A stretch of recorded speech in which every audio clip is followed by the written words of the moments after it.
Salut à tous. Alors aujourd'hui, nouvelle vidéo dans laquelle mes abonnés vont raconter leur galère. Et restez bien jusqu'à la fin parce que la dernière galère, elle a une morale de vie mais genre vraiment trop belle. Il y a 5 galères en tout de 5 abonnés différents. Je vais vous laisser écouter les vocaux. Et en attendant, moi je vais vous mettre un petit peu leur Instagram et tout, comme ça vous allez pouvoir checker leur Insta. Mais avant ça, n'hésitez pas à vous abonner à la chaîne pour voir toutes mes vidéos précédentes et celles qui arrivent. Si je pouvais avoir un peu plus de visibilité, ce serait juste génial. Donc voilà, on commence tout de suite avec la première galère, c'est parti. Donc pour commencer, c'est une galère d'un pote qui m'aide pas mal au niveau du développement personnel. Donc voilà, on commence avec une petite galère simple. En fait, avec mon pote, quand on est parti en Thaïlande, c'était la première fois qu'on avait pris un scooter. Et du coup, on avait des petits scooters, c'était les 50cc. Et on était deux, on est monté dessus à deux. En fait, c'est lui qui roulait, c'était pas moi, vu qu'on savait pas... Bon, on savait pas du tout rouler. Tourner à deux, c'était méga chaud, tu vois. Du coup, moi j'étais derrière et lui, c'est lui qui roulait. Donc on était déjà pas serein, hein. On tremblait et tout. Et au retour, on a fini le resto, on a fini la plage, on a pris le scooter et là, il pleuvait à mort. Donc du coup, à un tournant, à un carrefour, on s'est arrêté. Et après, on devait y aller super vite, tu vois. Et vu qu'on savait pas tourner correctement, il a accéléré à mort. En fait, en tournant, il y avait une plaque d'égout, mais vraiment super grande, en forme de grillage. Et en fait, on a glissé, on est tombé. Deux pharangues qui tombent d'un scooter. On s'est vite relevé, mais heureusement qu'on a eu de la chance, il n'y avait pas eu de voiture ni de scooter à ce moment-là. Il s'est fait mal, il y a eu des égratignures au niveau du cou, du genou, mais moi j'ai rien eu. Et pour être honnête avec toi, on n'était pas serein du tout dans le scooter, sur le scooter. On tremblait à deux et vu qu'il était super lourd et moi j'étais super lourd aussi, donc deux mecs sur un petit scoopy, laisse tomber le truc.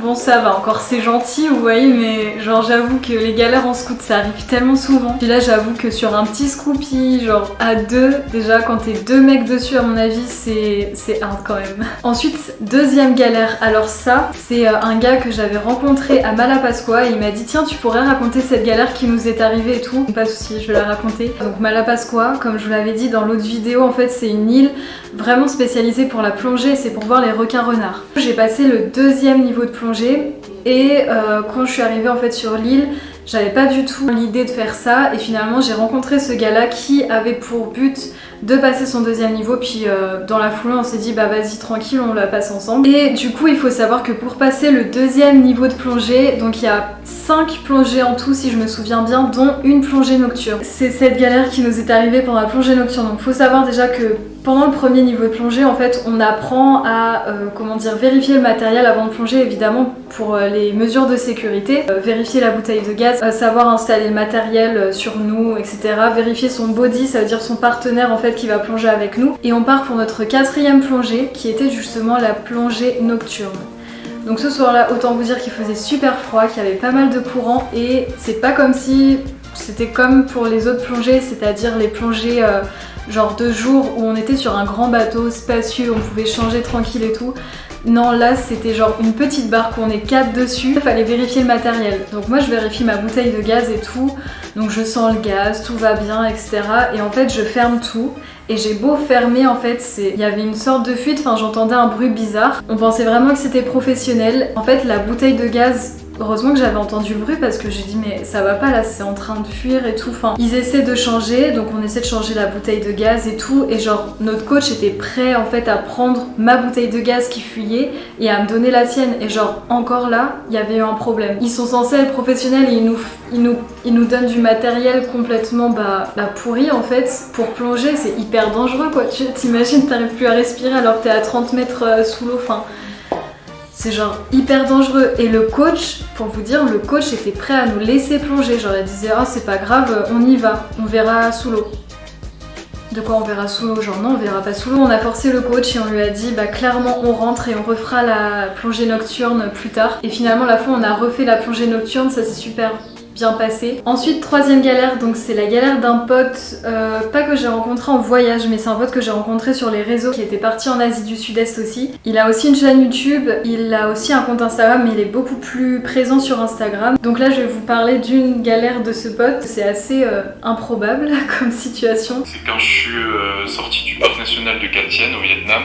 En fait, il n'y avait pas de transport, enfin vraiment de bus, tu sais, touristique ou de trucs, enfin comme on prend en général. Et du coup, il n'y avait qu'un bus local de transport de marchandises. En gros, donc le truc qui transportait des marchandises, à savoir des caisses énormes de durian. Comme tu sais, le durian c'est gros, c'est lourd et tout. Et en fait, il y avait plein de caisses au-dessus de moi et tout, et j'étais vraiment pas tranquille pendant le trajet. Enfin, au début, j'en rigolais, je me disais c'est marrant, on est entouré de plein de fruits, ça pue, on est 40 dans le truc, dans le bus, alors qu'il doit faire 3 mètres carrés. Enfin, c'était assez comique. Il roulait avec la porte ouverte, voilà, bus local, c'était assez insolite. Sauf qu'il arrive un moment où les caisses de fruits sont tombées sur ma tête. Pas génial du tout, j'ai eu une grosse botte pendant quelques temps. J'ai pas eu de choc grave, j'ai pas eu de problème, donc c'était juste, en soi c'était un choc, enfin, c'était une botte, c'était rien de grave non plus, mais ça fait pas du bien de se prendre des caisses de durian sur la tronche quand même. Franchement, cette galère est plutôt drôle parce que je vous avoue que le durian, bon, j'en ai vraiment pas goûté.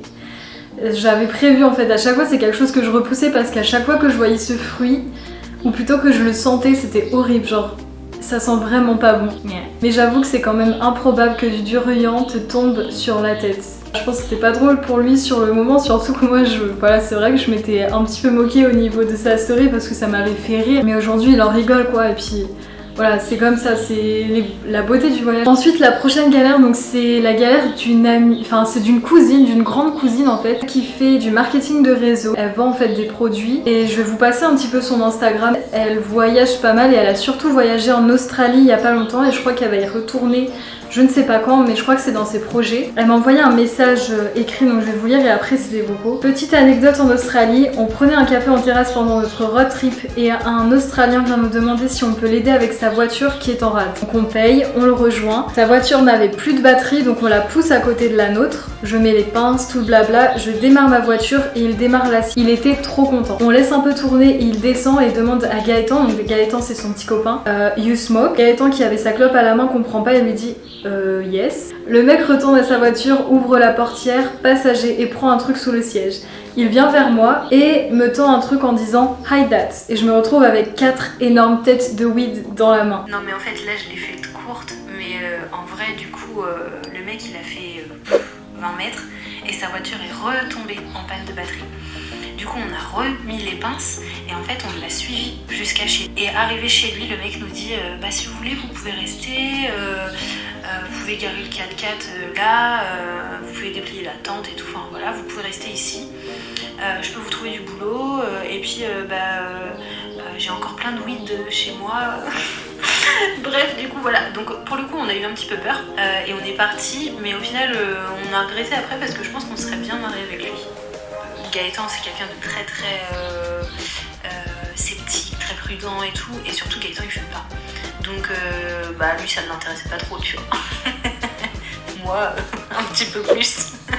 Honnêtement j'avoue que si j'avais été dans cette situation, si je voyageais seule, je sais pas si déjà je l'aurais suivi jusque chez lui. En tout cas ce qui est super bien en Australie, moi j'y suis jamais allée mais j'aimerais vraiment y aller, c'est que vraiment c'est une ouverture d'esprit totale en Australie. Et ensuite la 5e galère, franchement j'ai voulu la garder pour la fin parce que la morale est trop belle. C'est une galère d'une fille que j'avais rencontrée pour la première fois au Cambodge et puis on s'était un petit peu suivis au Cambodge et on parlait plein de choses, genre en fait on a un peu la même vision des choses et c'est pour ça qu'on s'entendait très bien aussi. En fait j'étais toute seule en voiture, j'allais en Louisiane et je partais du Texas et en fait j'avais l'habitude avec mon autre voiture des États-Unis que la jauge de l'essence n'indiquait pas le bon niveau d'essence. Et je sais pas, avec ma voiture de location, je me suis dit c'est pareil.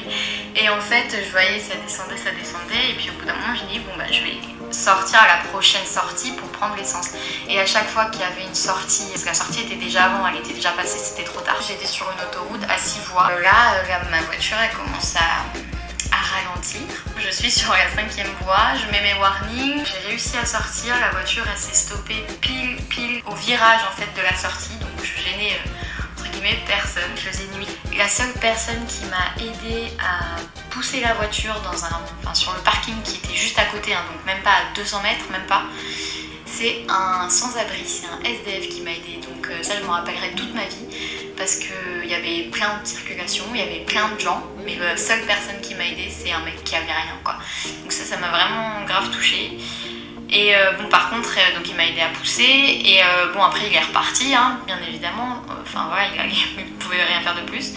Sauf que moi j'ai dû aller chercher des bidons d'essence Et la seule station qui était proche, elle était à 20 minutes à pied. Donc autant te dire, dans une ville que je connaissais pas, en Louisiane, etc., la nuit, enfin voilà, la fatigue, l'énervement, j'ai appelé mon frère à 3h du matin. Il était heure française, 3h du matin. Donc il m'a dit bah ouais super mais je peux pas t'aider quoi. Mais je voulais juste un soutien psychologique. Du coup j'ai fait l'aller-retour à pied pour aller chercher les bidons d'essence. Et pareil, donc quand je suis revenue à la voiture, après environ une petite heure, et j'ai galéré en fait à mettre l'essence. Pareil, le monsieur, le SDF, il est revenu, il m'a aidé, il a bougé la voiture, il m'a aidé jusqu'à temps que je redémarre et tout. Enfin, trop adorable quoi. Donc au final, c'était une bonne galère, mais c'était une bonne expérience. Et puis tu te dis en fait, c'est vraiment ceux qui en ont le moins qui aident le plus quoi. La morale de l'histoire est vraiment incroyable puisque c'est totalement comme elle l'a dit, c'est genre les personnes parfois qui n'ont rien de matériel entre guillemets, ils vont tout te donner parce que eux finalement ce qu'ils ont, ils fonctionnent que avec ce qu'ils ont, donc j'ai envie de dire qu'ils fonctionnent qu'avec le cœur et genre c'est juste magnifique comme morale de l'histoire et c'est pour ça que j'ai voulu la mettre à la fin. C'est pour ça qu'il faut vraiment pas avoir peur de partir parce qu'il vous arrivera toujours des choses, c'est obligé qu'il vous arrive des choses. Même si vous pouvez minimiser les risques. Un jour, je referai peut-être un épisode si la vidéo vous a plu, donc n'hésitez pas à liker si ça vous a plu. En tout cas, je vous souhaite de bonnes journées et je vous dis à la semaine prochaine pour une nouvelle vidéo. Bye!